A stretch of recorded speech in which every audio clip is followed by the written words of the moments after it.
সৌরজগতের সবচেয়ে বড় নক্ষত্র সূর্যকে ঘিরে দীর্ঘদিনের এক রহস্যের সমাধান করেছেন বিজ্ঞানীরা।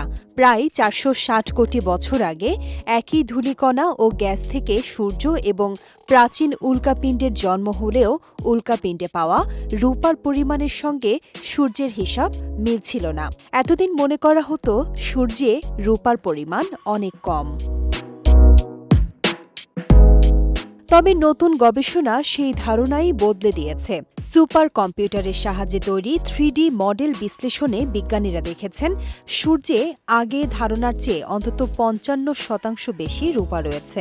অর্থাৎ এতদিনের পরিমাপে ছিল বড় ধরনের ত্রুটি। গবেষকদের দাবি, নতুন এই তথ্যের ফলে সূর্যের রূপার পরিমাণ এখন প্রাচীন উল্কাপিণ্ডে পাওয়া রূপার সঙ্গে পুরোপুরি মিলেছে। এতে সৌরজগতের উৎপত্তি সম্পর্কে বিজ্ঞানীদের ধারণা আরও শক্তিশালী হয়েছে। বিশেষজ্ঞরা বলছেন, সূর্যের গঠন সম্পর্কে এই নতুন তথ্য শুধু সূর্য নয়, বরং অন্যান্য নক্ষত্র, গ্রহ এবং মিল্কি ওয়ে গ্যালাক্সিতে ভারী মৌল কিভাবে তৈরি ও ছড়িয়ে পড়েছে সেই রহস্য উদ্ঘাটনেও গুরুত্বপূর্ণ ভূমিকা রাখবে।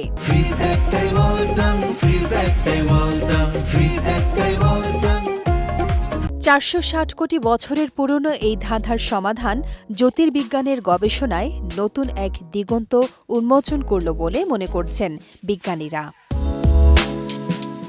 বিজয় টিভি নিউজ ডেস্ক।